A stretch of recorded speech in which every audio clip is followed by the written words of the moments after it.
Let's kick off my solo trip content with the good old travel day vlog. My mom accidentally dropped me off at the international terminal, so I was a little lost at first. I found my way, got on the train. My flight was at 12:30. I had literally just finished packing that morning, so I didn't get to eat breakfast at home. So I got some surprisingly good blueberry almond oatmeal, but this matcha they gave me, 0 out of 10. Sometimes I'll just sit on my suitcase if I don't want to sit amongst everyone else.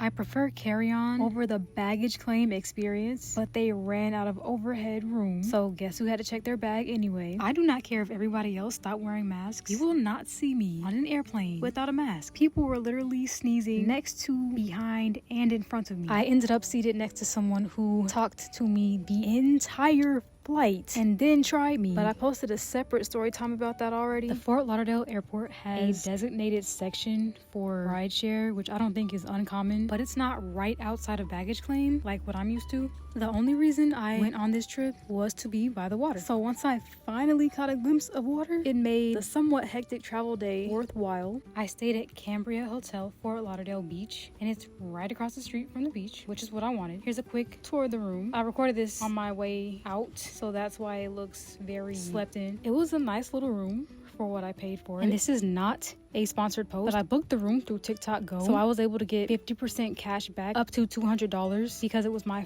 first booking through TikTok Go. So I actually only paid for one of the 2 nights I stayed here. So yeah, stay tuned for the rest of the trip.